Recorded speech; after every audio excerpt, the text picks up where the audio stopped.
in this very first episode of the Muscle Lab podcast, which is hosted by myself and my master's level students that make up the Muscle Lab. We have an overarching discussion on why it's important to be cautious when drawing conclusions from scientific data. Moreover, in our field of applied physiology, we note that often findings are equivocal, leading to a lot of ambiguity in how to interpret these findings. We then discuss what it's like to disagree on research findings and ultimately how to implement these findings into practice to make exercise training recommendations. In general, there's a lot of great discussion, and each member of the lab gets to chime in and give their input on a specific area of interest to them. We hope you enjoy. So in academia, as students, which is everybody else here, or professors or instructors that we have, science means to us a systematic way to really study something, whether it's in an observational manner or in an experimental manner. And in the muscle lab, the muscle physiology lab, that's what we do. We've done both observational studies, which is to just say, hey, we're going to have this group of people and they're going to run through whatever protocol and we're going to see what happens. If anybody's familiar with our work in the muscle lab, we did a study looking at daily 1RM training. And so that looks at, we had 3 individuals. They came in the laboratory and for 37 days straight, they just did a max squat. And we just observed what happened. Did their squat max go up? Did it go down? How did it fluctuate throughout? Now that's only 3 individuals, so we can only take so much. That's a case series, as opposed to an experimental design, which is, or a randomized controlled trial, let's say. And we have 2 groups or more, and we take group 1 through a protocol and group 2 through a different protocol, and we compare outcomes at pre and post testing before and after the study. So in the observational design, that's a scientific design where we just want to see what happens. Right? We have this protocol. It's usually something that's very novel, and we want to observe what happens. So we have to be careful about how we, in science, we can make conclusions from these studies. Because in an observational study, you can't conclude if the intervention was effective. Let's say there was a positive change. And in our 37-day squat observational study, there was. Individuals improved their squat max from day 1 to day 37. But we can't conclude and say that that type of training is better than a more traditional, we're going to train 3 times a week in a moderate resistance training repetition range, because it was only observational. We didn't compare that to anything. In a randomized control study or an experimental design, where we have 2 or more groups compared against each other, what can we conclude from that? Well, if group A is better than group B, that training intervention, and I use training because in our muscle physiology laboratory, we use resistance training as our model to leverage adaptations. But if we conclude that training intervention A is better than training intervention B, but we can't conclude that training intervention A is the best. All we can do is conclude that it's better than what we compared it against. Also, we can only conclude that typically on the group level, on average. That's another important point that I want to get everybody's opinion on in a moment. When you look at science, oftentimes we're talking about averages or group means, and this is in a lot of fields. If we're talking about how a drug impacts something or impacts a population, it's usually on the group level. This many individuals, or this was effective 95% of the time, or whatever it might be. That doesn't mean there aren't people that didn't respond to that drug or wouldn't have responded to a better dosage. Right? We see this in resistance training, to get back to our model, which is, we've had the term high and low responders and moderate responders over the year in resistance training. And sometimes there'll be a study and a few people just won't get bigger and won't get stronger when they perform resistance training. It's possible that the intervention used just wasn't ideal for them. It's also possible that the dosage for those 1 or 2 people that didn't progress wasn't enough for them. So in science, I think it's important to remember that, 1, when we observe something and we don't compare it to something else, we have to be very cautious about our conclusions, because we can conclude maybe that this intervention was effective, but not that it was better than something else, because we didn't make that comparison. when we have an experimental model, we could conclude if we compared two or more groups that group A was possibly better than group B, but not that it was better than a different training intervention that we didn't necessarily look at. So I think it's always important to keep those things in mind. Now, what I'm getting at really with this, before I kick it to everybody here, is that when we look at these things, very little is ever settled in science, especially in our field of applied science. And I know we'll get into this, and everybody in the room here today, this virtual room, if you will, is familiar with this concept. But nothing is really ever settled. So I've had a lot of you guys in class here. And when I address the class at the beginning of each one, I think you guys can attest to this, that I always say my role here is to not necessarily teach you facts, because those facts are outdated, right? I can think of classes that I've taught in which from the first year, one of my colleagues, Laura Canteri, is here. And Laura, you sat in my sports nutrition class the first year I was at FAU, which in the spring of 2013. I taught some things in there now that I don't teach anymore because there's new data. And so I'm sorry you had to take that version of the class because I taught you some things that these individuals I've taught differently. But hopefully in 5 years, I'm telling you guys, hey, that information is outdated and we've moved on to something else. But I tell you at the beginning of class, I'm here to help teach you how to think. And that at the end of this semester, I expect and fully expect that you come out of this class disagreeing with me on something. And if I don't do that, especially in our field of applied science, there's so little on lifting weights that's settled in science. You lift weights to get bigger and stronger. What's the optimal way, if you will, to do it? Nobody knows, right? That's why we're all here, especially on the individual level. So I expect that you'll disagree with me. And that's what we do in these lab meetings that we have and that we'll do on this podcast and continue to discuss. So we have to be careful about what our conclusions are. And so, Josh, I want to get your opinion on this. And how do you feel about that aspect of disagreeing on a topic? And how does it drive progress? And then ultimately, we have to take the findings, even if they're ambiguous, and we have to integrate them into practice. How can we do that? Can you give us an example, or can you talk to us about when you have scientific findings, but it's not as clear as, hey, do exactly this in the applied physiology realm? How can we integrate that into practice? Yeah, I have a few thoughts here, but I'll try to keep it relatively brief so that we can kick it around to the group here. The first thing I'd say is, I think from an outside point of view, disagreement among people that consume science or conduct science might seem a little bit weird, just because you're all looking at the same data. You all are very knowledgeable in the area. And it kind of seems weird that you can disagree on something if you're looking at the exact same data. But it happens all the time where on the fringes of science, if you will, there are disagreements. And I think that is what pushes the field forward and ultimately can influence making the practical implications of science as solid as possible. So even within the group here on this call, a topic that I think we're all interested in is resistance training proximity to failure. And I think there are varying levels of opinions of within that topic in and of itself that we all don't totally agree on, which I think is interesting, that we all kind of think a similar way, but we can still come to slightly different conclusions. And then from a practical perspective, I think something that I've been thinking about recently that I'd be curious to get your guys' thoughts on is the practical implications of this disagreement. So there's kind of two ends of the spectrum that you can go if you disagree with someone on a specific topic.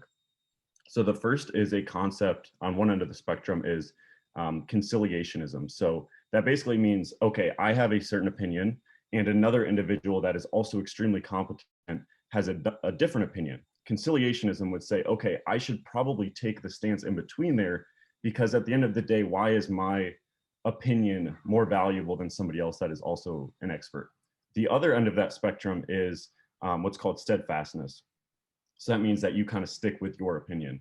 So point being is, I'm curious your guys' thoughts, or anybody that wants to jump in here, of kind of this difference between, should we assume that the right answer is somewhere in the middle if we disagree with someone, or should we stick to kind of our interpretation of the research? Something I'll chime in with, and kind of just conceptualizing why that disagreement may happen in the first place, is some more limitations with the way that we do research.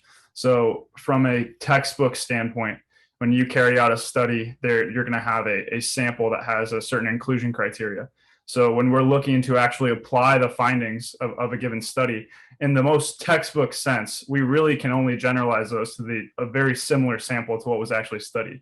So when we're looking to apply these in the grander population, we start, blurring the lines a little bit of like, okay, well, maybe the subjects we're talking about this in the real world are a little bit older. Maybe they've been training for a little bit longer. And so you start blurring the lines a little bit from what was actually studied in terms of the inclusion criteria to what we're trying to generalize the findings to. And that even adds more uncertainty to the little bit of uncertainty that's in the data itself.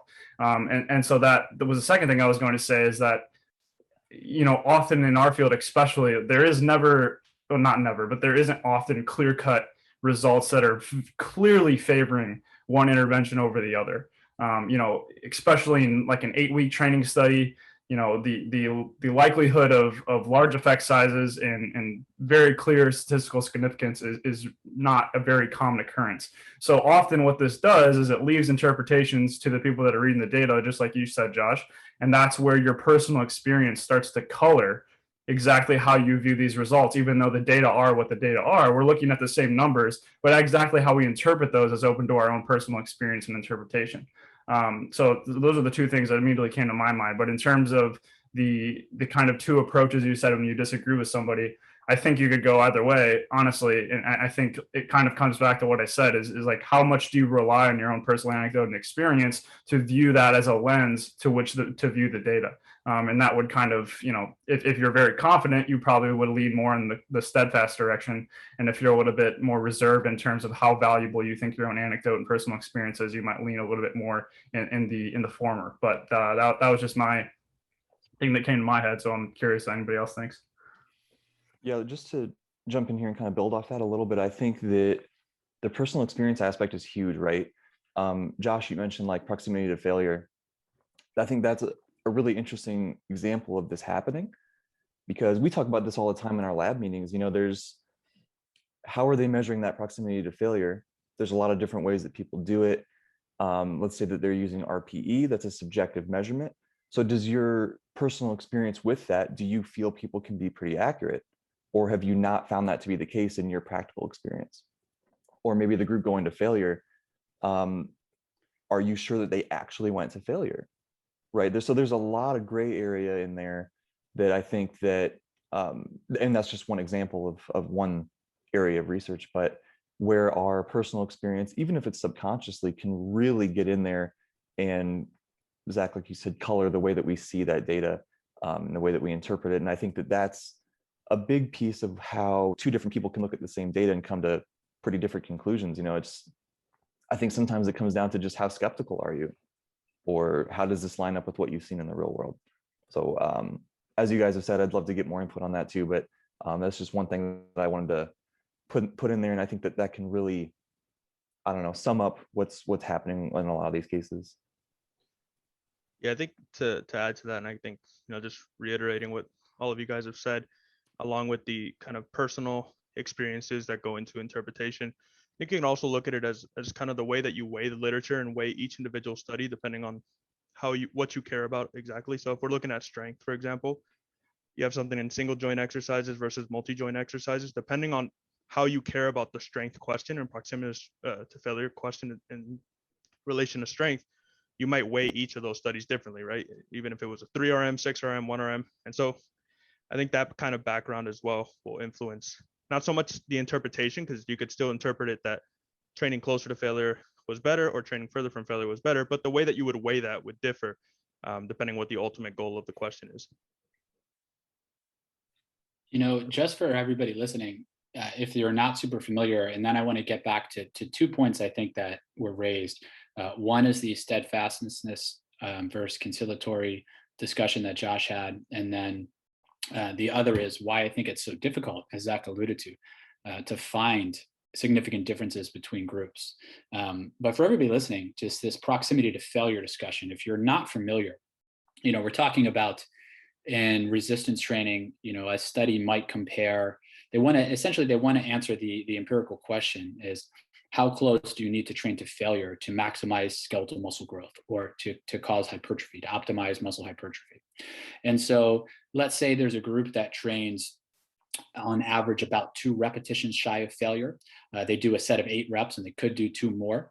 And then another group that trains about, let's say, 4 repetitions shy of failure. And they try to equate for sets and reps and all of those other things that might impact training volume.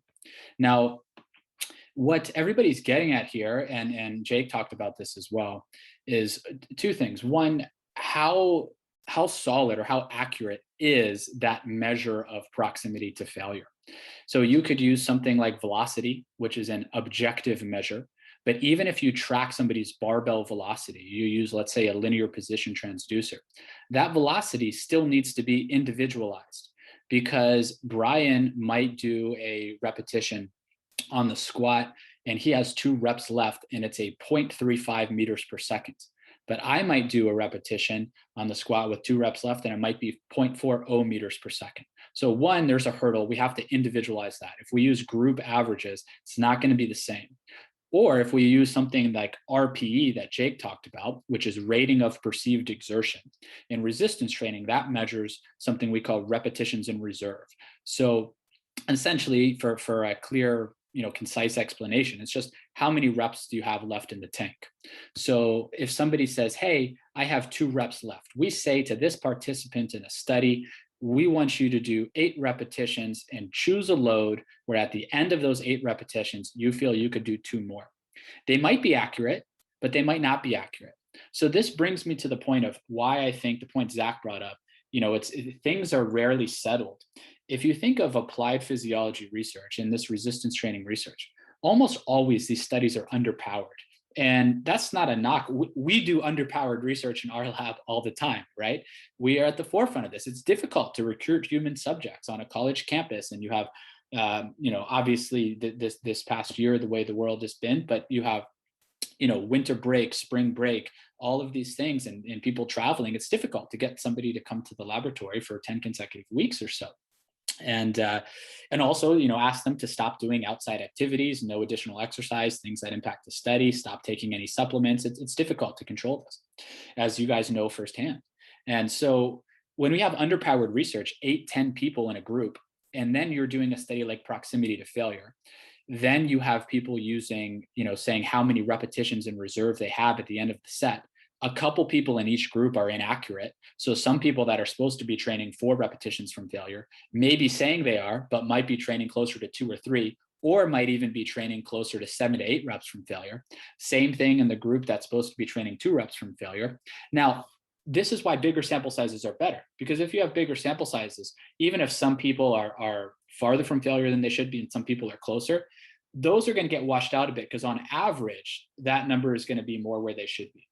And even though it's a subjective measure, it'll still be a bit more accurate with the larger number of people. But with a small number of people, you think about the issues we already talked about. Some people respond really well to training and some people don't. If you prescribe the same number of sets and reps for everybody, that volume might be okay for some, it might not be sufficient for others.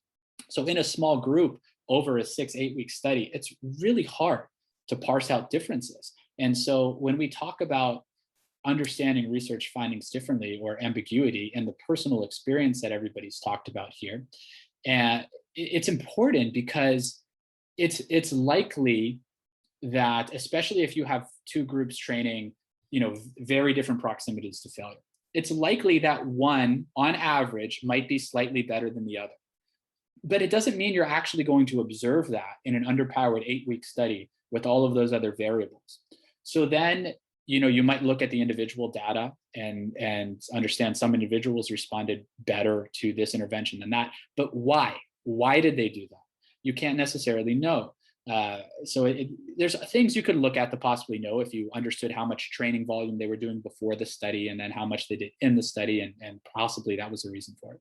But it's difficult. So it's difficult to understand that. So I do think that our personal experiences, and there's different levels of anecdotes, right?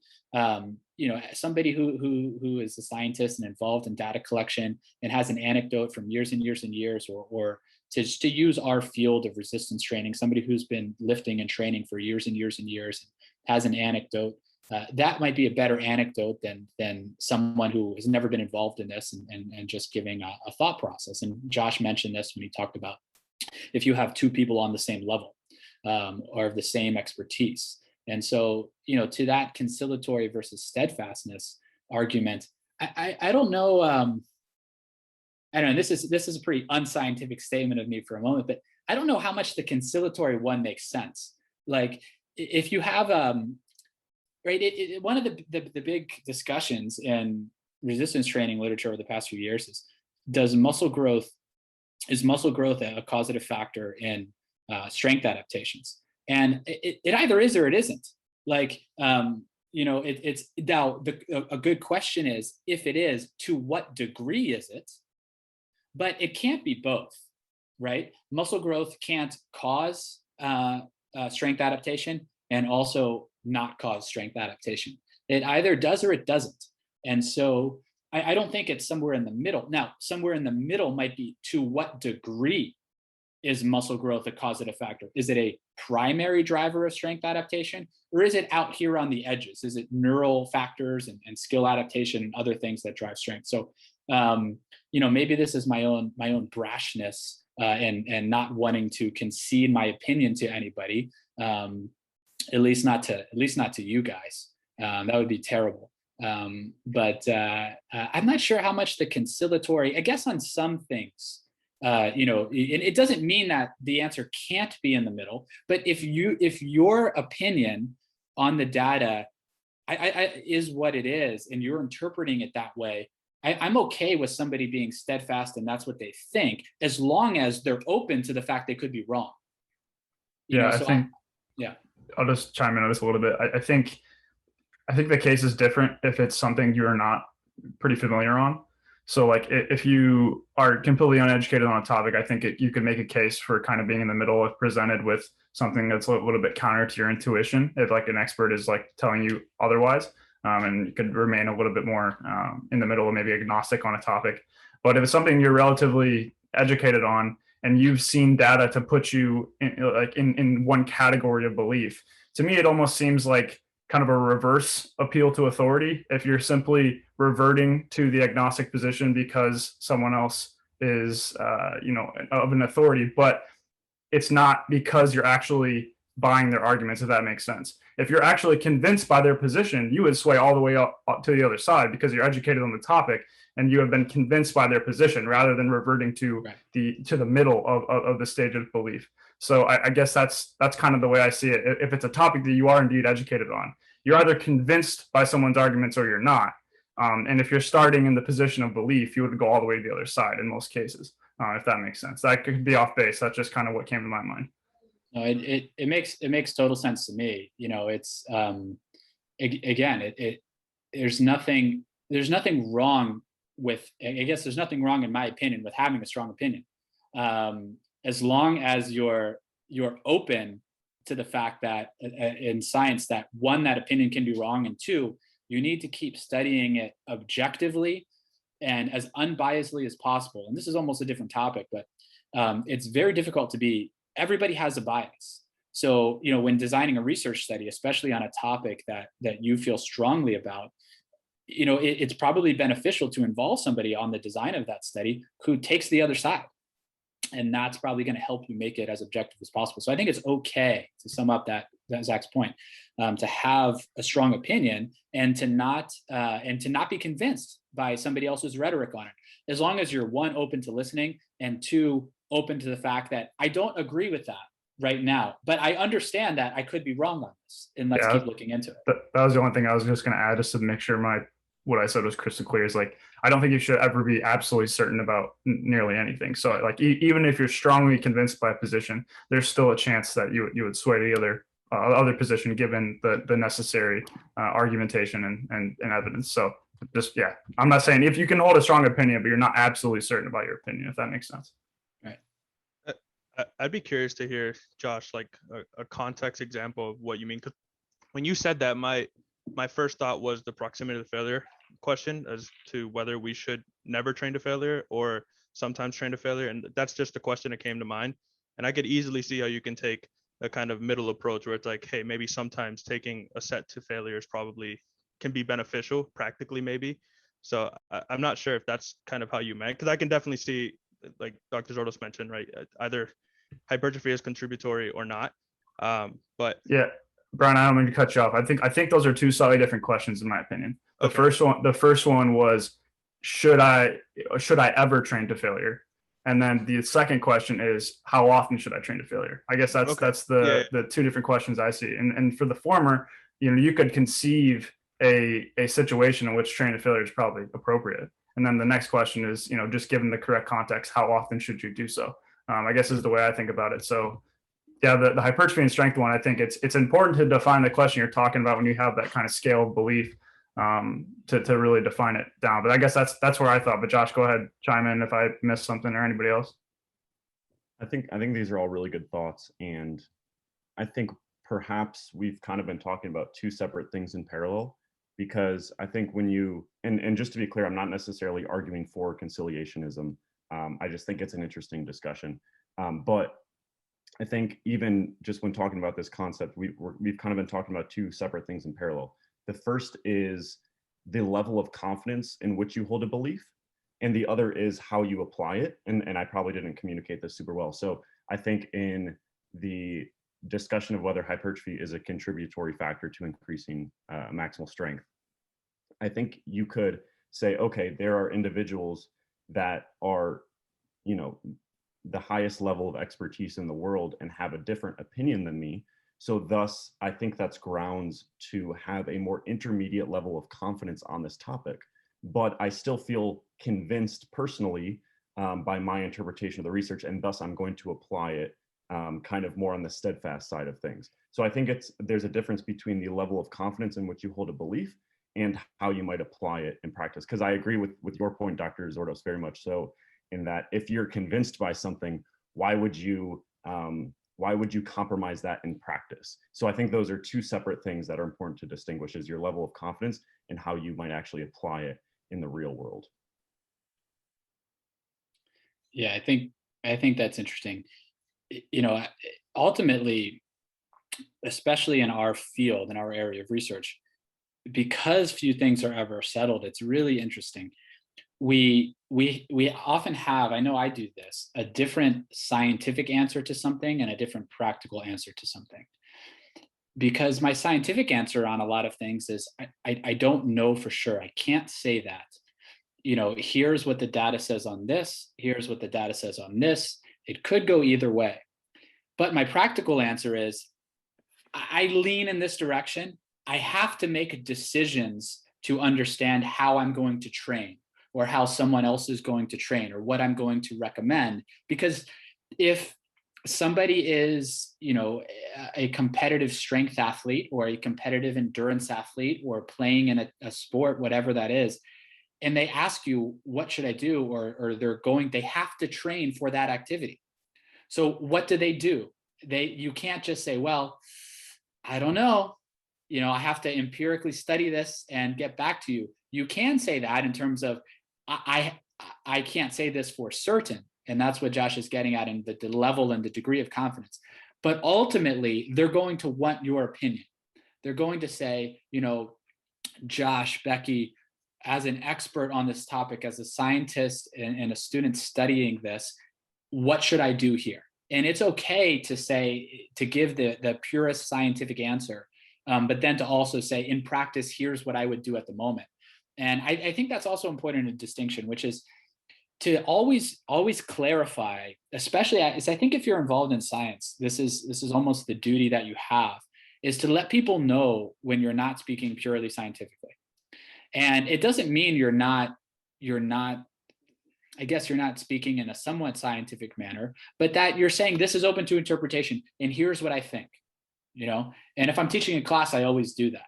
I say, okay, guys, here's my answer on this, but here's what I think. Understand, I could be wrong. The data isn't settled on this, but our field is so interesting because, you have to make training decisions. Now, fortunately, these decisions for many of us are only so important, right? It's just lifting weights.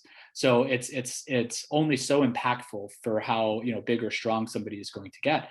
But I do think that happens a lot in our field, where you have a scientific answer, I don't know, and you're very clear on that point.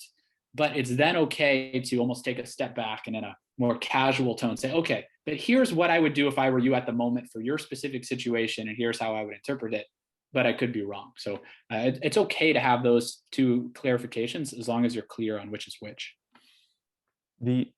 That's so interesting that you brought that up. I've been thinking that too as we've been having this conversation about how much this field is so interesting, because there's so much crossover between the science and the practical, right? Like there's people that are trying to do both sort of at the same time. And to kind of tie this back into some of that proximity to failure stuff we were talking about, there's an idea for how close do we need to train to failure to maximize muscle growth. Typically people throw around this, within 4 repetitions from failure is your sweet spot. And from a scientific perspective, I think we would all agree that the data isn't there to definitively say that that's the case, right? But from a practical perspective, we know that there might be issues with how accurately you can rate your RPE.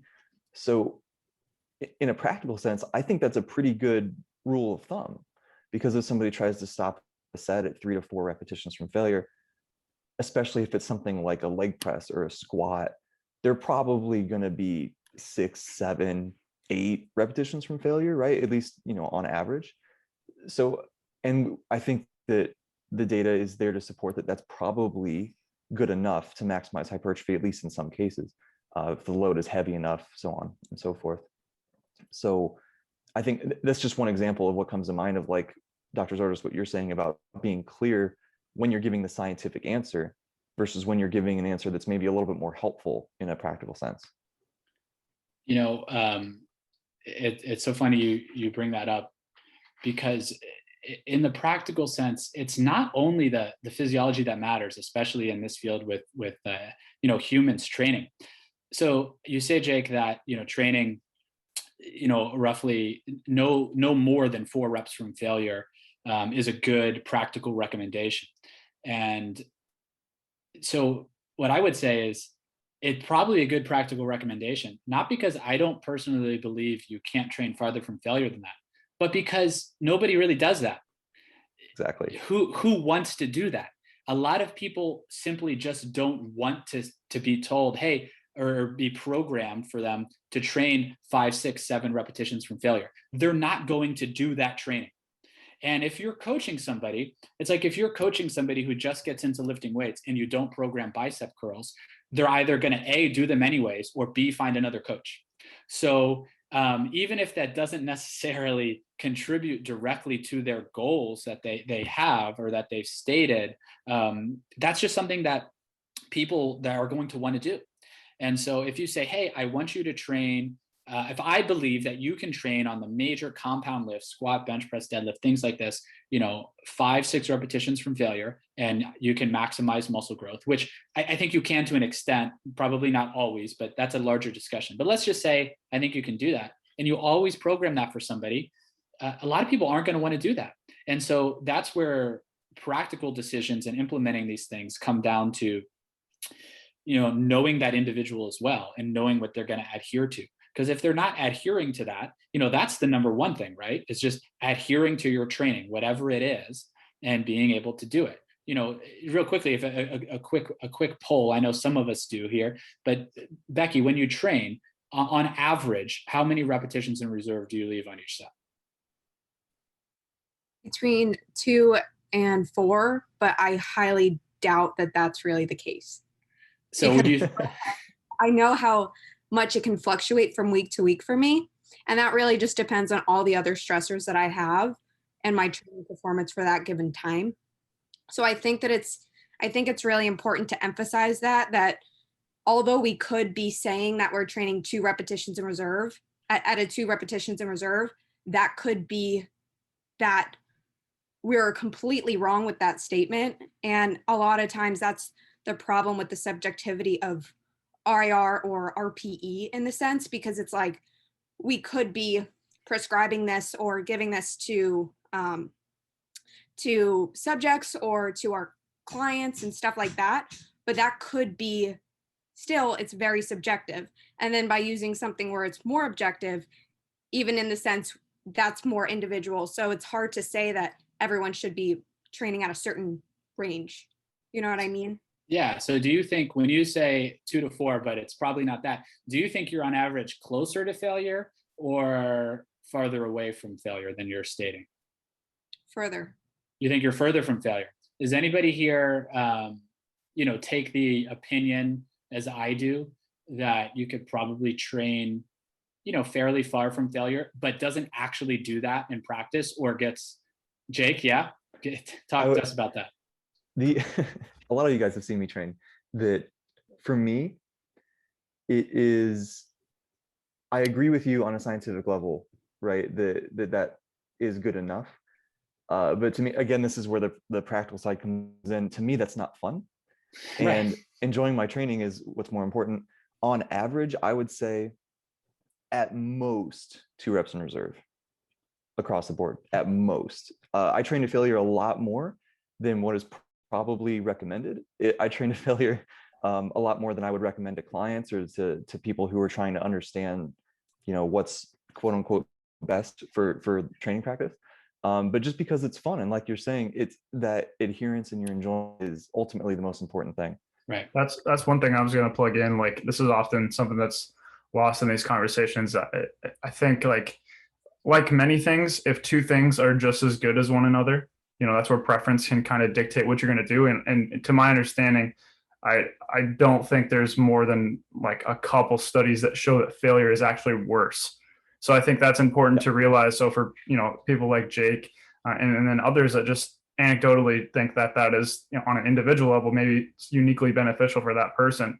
I think that's where you can make a case that, maybe that kind of intervention may be a little bit more beneficial for that person. But I also have been on some accessory movements and stuff, completely ditching my scientific beliefs and just going to the house on a few sets just because, like Jay said, it's fun.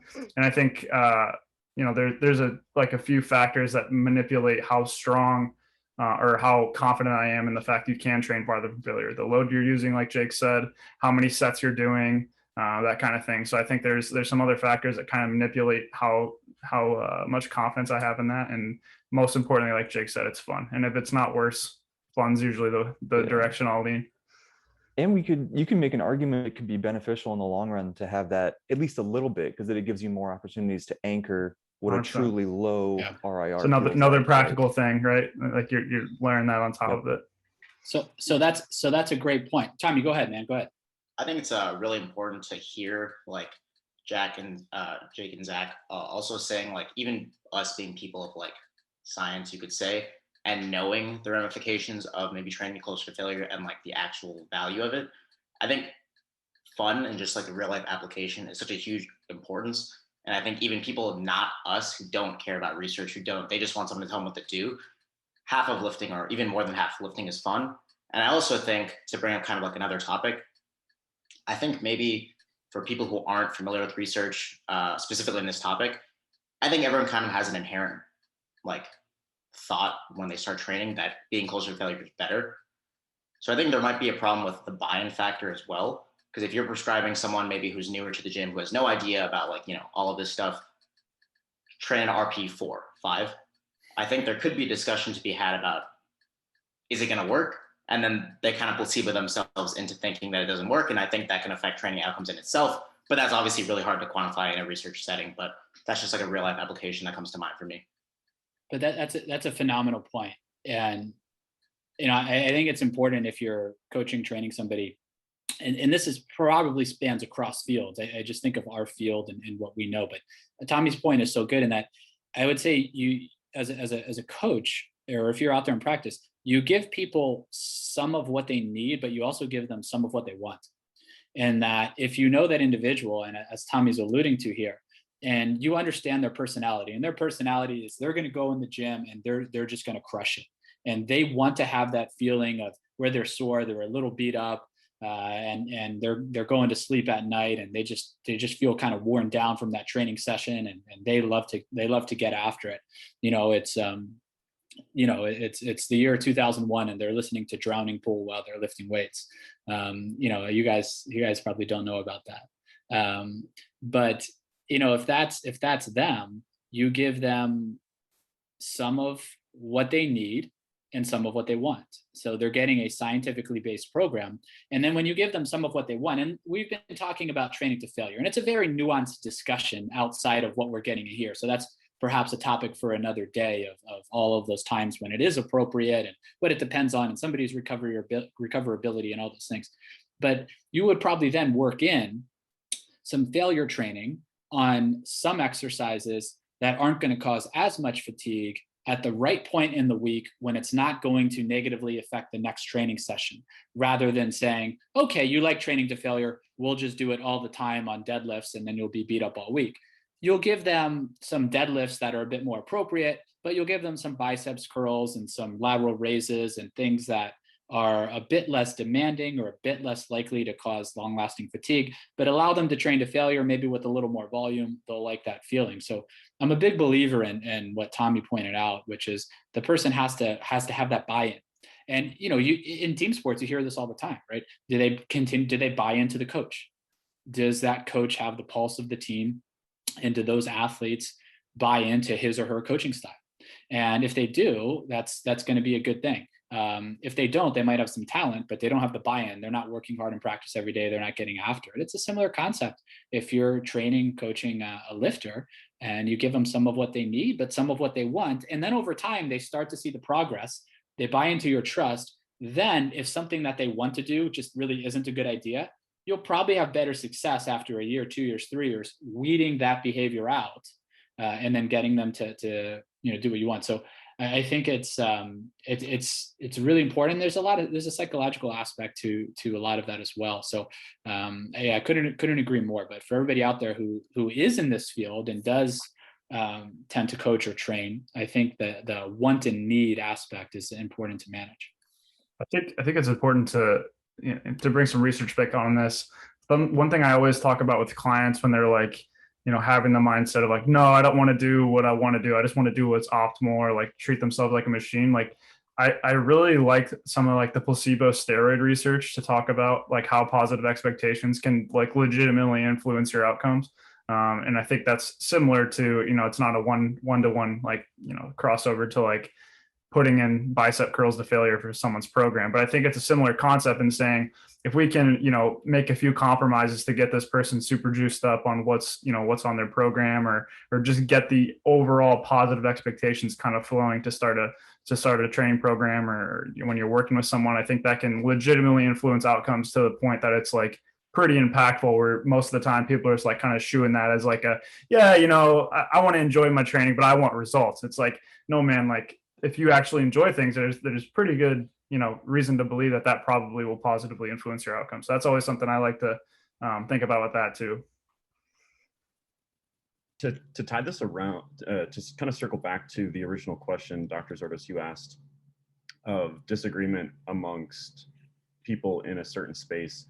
I think there's, and Zach kind of touched on this, is different people might value different things when looking at a scientific paper. So for example, there's been more and more research on like refeeds or diet breaks recently. And I definitely don't claim to be like know the ins and outs of this literature. I would probably default to Jake on this, but my understanding is that you can kind of look at the dropout rates to get an idea of some of the adherence levels to these certain interventions. So a certain individual consuming that scientific paper might really value the dropout rate comparison between the two groups and come to a different practical conclusion than somebody that doesn't really value that dropout rate as much, because they're more the type of person that wants to do what is on paper like truly optimal, and they're going to adhere to that no matter what. Whereas again, somebody else might value might kind of look at the value of that number a little bit differently. So that's just a thought that came to mind. Is I think research, of course, has limitations, but it can also kind of point out the limitations of the outcomes by looking at things like dropout rates. Yeah, and there's so much going on with that too, because then still up to now, the research in that area is not really lining up with the anecdotal experience of a lot of people, in the sense that I think if you asked most coaches and athletes that have done those types of things, refeeds and diet breaks, that they would almost across the board, most people will say that they've felt like a physical benefit. They can perform better, they feel more recovered, those sorts of things. But the research just isn't really showing that, at least not yet. So that comes back to what we were talking about earlier. You know, how much do you value that anecdote of the coach who's been doing this for 20 years and had all of these successful clients versus the black and white, well, this study said this though. You know what I mean? So it's just another example of how that comes into play. And Josh, like you're saying, there's the different measures within these studies. You know, they take these psychological questionnaires.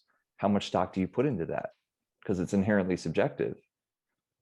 Versus how much stock do you put into the strength test? Was the strength test a squat 1RM, or was it, you know, maximal isometric force on a leg extension? There's a lot of moving parts, and it can be really difficult to kind of parse that, you know, apart and figure out what to actually do in practice. Yeah, my point's kind of trailing off at this point, so someone else pick up the fumble for me. Well, it makes me think of, you know, if you compare two things, or you compare something to a control, and there's no difference, but you feel good doing that thing. Let's say on the group level, there's no difference. That doesn't mean there's no difference for you as an individual. But even if there is, somebody were to measure and there's no difference for you as an individual, but you feel good, and it's also a non-invasive strategy that doesn't take much time, doesn't cost you any money, that's fine, right? It's okay. Like, you know, sometimes I feel that things get overboard, you know, when one strategy isn't better than a control. Just to give an example, you know, I don't believe the data shows that foam rolling post resistance exercise enhances recovery that much. Maybe a little bit, some studies not at all. It improves range of motion before exercise, but I don't think it's something that you should be your, if you're really beat up after a training session, that's going to be your recovery modality that gets you back to the gym way earlier. I don't think the data is consistently showing that. But it takes a few minutes. It's not a difficult thing to do. It might help you a tiny bit. And if you feel better when you do it and you have the time, right? You know, if you're a student listening to this and you know, you got an exam to take 10 minutes after training and foam rolling takes 15, you should go to the exam. But if you don't have anything else to do and it doesn't take up any time, and that's what you like to do and you feel better, do it. It's not costing you anything. You know, it's different than saying, hey, this supplement, I feel better when I take it. There's no data supporting it, but it costs me $50 a month. Don't take it. You know, it's not, there is a cost to that, and that there's a literal cost to that one. But for something like the foam rolling example, so when Jake describes, you know, it's not matching up in practice and maybe there's equivocal evidence, but it doesn't seem to be harmful. In general, saying something isn't harmful is not a good justification to do it. But if it's not harmful and there's no cost to it, whether it's opportunity cost, monetary cost, whatever, it's a short time period and you actually have some placebo effect and you feel better, I would say that that's okay. You know, if I'm coaching somebody, I wouldn't tell somebody to stop doing that then. If there was a significant cost to them, I would say, hey, we should discuss and maybe we should stop doing this. But if there isn't, then I think that's okay. And so in part, I think, Jake, I don't know if that's fully what you're getting after, but that's what it made me think of. Yeah, for sure. I think that's something that I think about a lot with that kind of thing. Even if it's like, is it physiologically better? Research says no, at least so far, but it's not worse either, right? So then it's, to me, that's a really cool thing. To me, that's even better because now we just have more options on the table, right? And we can fit it, like, no matter what your lifestyle, your life constraints, whatever, we can fit something really effective into there. So I think it's more freeing that way too. I think this kind of ties into something that was said earlier too. If we took the evidence-based approach and ran with it all the way through, we wouldn't have much to really go off of. Like, we're all going to have our own arbitrary starting points, and rather than taking like a full evidence-based approach to your decision making, rather a more evidence conscious. So you're conscious of the literature, of the, you know, the ins and outs of either this could work, this might not work for this individual. That's going to inform your decision making a lot more than if you just take the very evidence-based, trying to go solely by what the literature says, when ultimately it's going to be pretty ambiguous, right? You're not going to have a lot of things to go off of. That's just kind of how I like to think about it. I don't know if anybody else has any thoughts. I think one thing that maybe kind of jogged my memory about what we were talking about earlier is like, you know, it's often said, you know, research deals with averages and not individuals, but I think like just understanding truthfully what that means, like, you know, when we look at the results, if a study reports the individual data, it's like there can be some people that respond extremely positively to an intervention and some people that respond extremely negatively. And that could result in the same mean as a ton of data points all spread around the mean. And so, you know, if we're not given that individual data, you would kind of interpret that in a similar fashion. But if you are given the individual data, you're probably looking at that considerably different. So going back to Dr. Zordis' foam rolling example, like, you know, if some people are getting a very, very positive effect, that's, you know, that's something to take into account. But additionally, if there is some people that, like I've heard, you know, people that are kind of on the opposite side of the foam rolling discussion is like the dependency argument. So like some people that get really, really accustomed to doing it every session. Now their foam rollers left in their car, and now they have like a internal breakdown at the gym because they didn't get to get their, you know, their foam rolling prior to training. So like that's the other side of it too, right? It is you could have individual responses on either side of that mean. So it's just important to understand. Again, that's just another piece of the puzzle. And oftentimes we're looking at those averages without understanding the actual spread of the individual response that could be both positive and negative. I want to really emphasize what you said there, Zach, about each study, I guess, being a piece to the puzzle, because like you said, there's all the individual variation, and kind of going off what Brian said, if we just follow like these group-based average findings from the most recent meta-analysis and we just stick to that, I would actually argue that's not evidence-based, because we look at other pieces of the puzzle where you maybe have a within subject design and one leg of an individual is doing a certain training program and the other leg is doing a different training program. And we know that, you know, individual A might see better results from a certain training program, and individual B might see better results from the other training program. So if you add in that puzzle, I would say the evidence-based approach would not be to follow the group-based averages from the most recent meta-analysis. But of course, it's a good starting point because the average is your best bet just mathematically. But I think you can like say that acknowledging the limitations of research is also evidence-based, if that makes sense. Yeah, 100%. It makes me think of, just to continue on Josh's example and thought, back to the proximity to failure literature for a moment.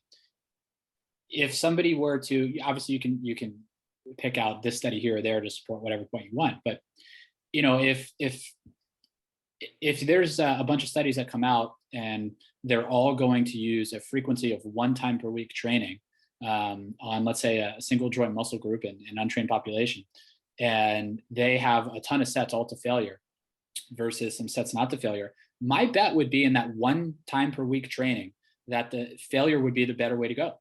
It's probably a better stimulus for 1 session. And remember, one of the drawbacks potentially of failure is that if you train to failure on a Monday, let's say our recommendations are to train 2 to 3 times per week on a muscle group, and you train to failure on a Monday, and then on a Wednesday, you want to train that same muscle group again, you're still fatigued and it might compromise your training volume.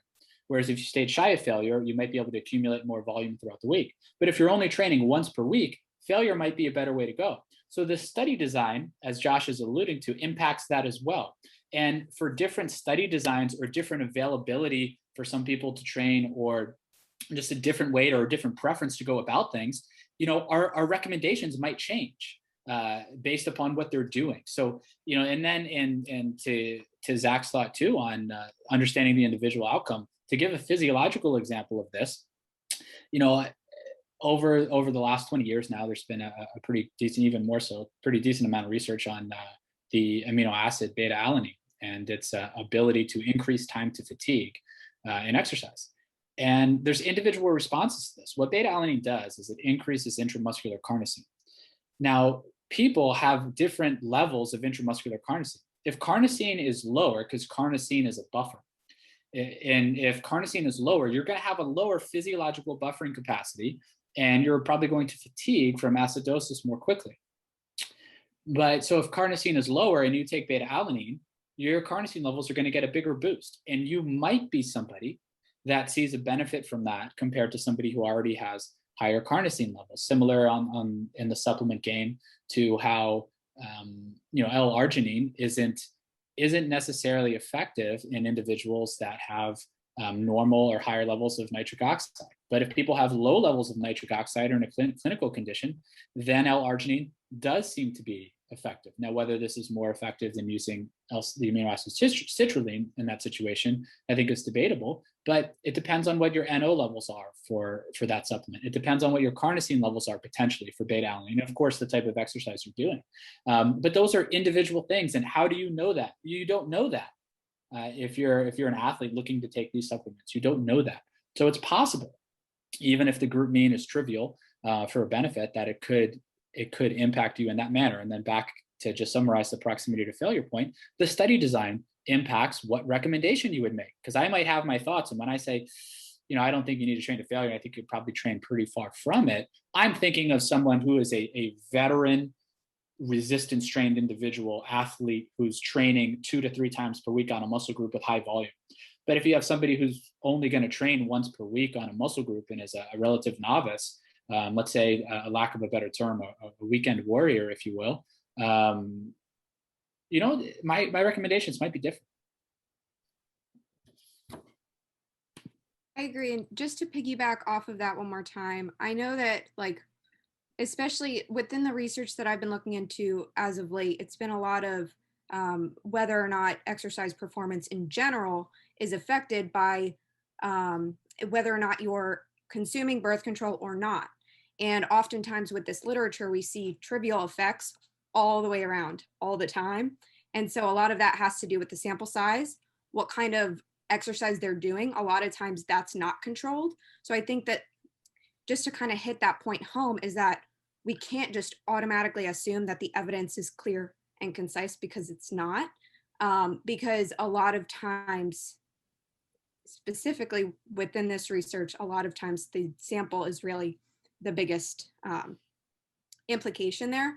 But I think that it's important to just kind of take that in and just know that whatever you're doing, if it works for you, that's great. But sometimes in science, it's a little bit more difficult than that. For, just for anybody that's listening, this is a good point that Becky brings up, and the topic she brought up. You're going to be starting your PhD in the fall at UNC Greensboro, and you're going to be studying this topic specifically. And I think that's pretty cool. You found an area that you enjoy, and you're going to be it's still in the exercise realm, but it's a little bit of a different field than what we do on a daily basis. Resistance training programming still applies, but you're looking at how contraceptives affect performance. And so with the ambiguity or the equivocal nature of the data, from looking at it and studying it for these past 6 months or so, I'd say, do you have an opinion or on any specific area that, even though the data is equivocal, where you think it matters? Or to go back to our meta discussion, is there an area or a part of this field where you would say, yeah, it's equivocal in the literature, but because of this, and this, here's where I think it matters? So just to put out a broad claim, I've never actually conducted science in this realm, but you will though. Yes, but I will. So based on what and I'm sure that a lot of these guys have their opinions on the matter too, since we've had discussions about this, but specifically with birth control, because you have a lot of athletes who do not have regular menstrual cycles, their coaches will recommend them to be on these supplements so that they do have a regular menstrual cycle, and that they can dictate when they perform certain competitions, such as say gymnastics. You can't really control when your menstrual cycle is going to lie. So sometimes coaches will kind of manipulate that in a way. And same with resistance training. We've seen in the literature that for eumenoric women who regularly get their periods, if they were to specifically test them, looking at something like men versus women, a lot of times in that early follicular phase, when they're first menstruating, that's when their hormones are going to be the lowest, which is kind of more on an equal footing as males that they're being compared to. So you can kind of manipulate that in a way if you don't want to see too much of a change versus if you do. Like if you do want to see a huge change, then you'll test them obviously when their hormones are out of whack all over the place. And even for that, you can't really control what that is unless they're on birth control, where you can kind of manipulate that. But though that's not, that's what's a supplement that you're ingesting rather than the estrogen that's inside of you. So it's still a bit different, and the metabolic adaptations to that are completely different. So I think just a broad statement is you can manipulate it if you'd like, but you can also manipulate it in the other end if you want to see a change versus not. But yeah, just a broad claim I would say is if you don't want to see too much of a difference with men and women, test them early on. And a lot of times they do that in a lot of the sex difference literature. But then obviously the more damage you'll see is in the later part. So even though it may not matter, if you compare men and women in the early follicular phase, from a pure scientific standpoint, from a control perspective, that's probably the way to go, is what you're saying. Even though it may not matter later on, physiologically, it makes sense that it might. So it would be better to test them in that phase. Is that a solid summary? Absolutely. And I think too, if you're looking at different markers in the blood, it's more controlled if you were to take their levels at that point and compare them, if that makes sense. And I'm sure, everyone has their own take on that, but that's just kind of what I've taken away from it. If you want more control, and there's many different ways, like you could still be testing somebody in the wrong cycle and not even know it. That's why it's important to verify those. And specifically the advisor I'll be working under, she's done that a few times and kind of emphasized the need for verification of the menstrual cycle before we do anything else. And a lot of times in the literature, they're not actually verifying that. So we could be testing that at all different times. So it's kind of still a little bit all over the place.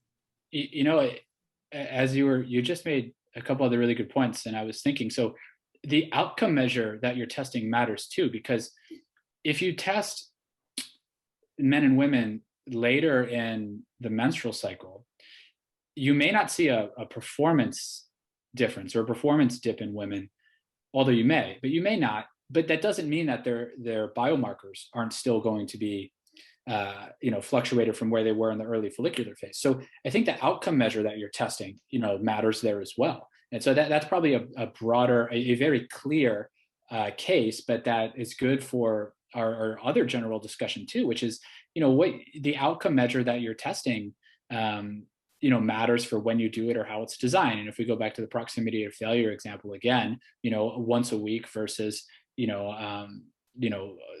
let's say 3 times a week. If you measure the outcome of a once a week training to failure, you're going to see maybe fatigue lasting till Wednesday, but who cares? Because they're only training once per week if they train on Monday. If you measure that and they train, and you might then correlate and say higher levels of muscle damage were associated with greater levels of muscle growth. But we know from some studies over the past few years that muscle damage is probably not a causative factor in growth and muscle growth. And the relationship, even just the correlation between muscle damage and growth isn't necessarily very strong. But if you were to just have somebody, a group of people trained to failure 1 time a week and a group of people not, you might see that. But if you have them trained 3 times per week, then that failure training might compromise volume later in the week. And even though they might have higher muscle damage, they might actually see less muscle growth. So the study design depends on all of that and can make you come to different conclusions about the relationship between those variables. So Becky, the point you gave there when you talked about the biomarkers, I think it matters in how you're doing that research as well. If you're measuring performance or if you're just looking at acute changes in those biomarkers. So it'll be interesting to continue to talk to you about this. You're leaving us, you're forsaking the lab, and you're leaving us in the fall. No, we're very proud of everybody that's moving on a serious note, and it'd be very interesting to continue to talk to Becky about this when she's into her PhD and you have conducted research on this in a few years and see if your opinion changes and how it morphs over time. So guys, thanks for joining here. I think this was an awesome episode 1 for everybody out there listening. We will continue to bring you episodes here on a monthly basis and have sometimes all of us, sometimes a collection of us here on these episodes. And we continue to do this, hopefully for forever until the end of time.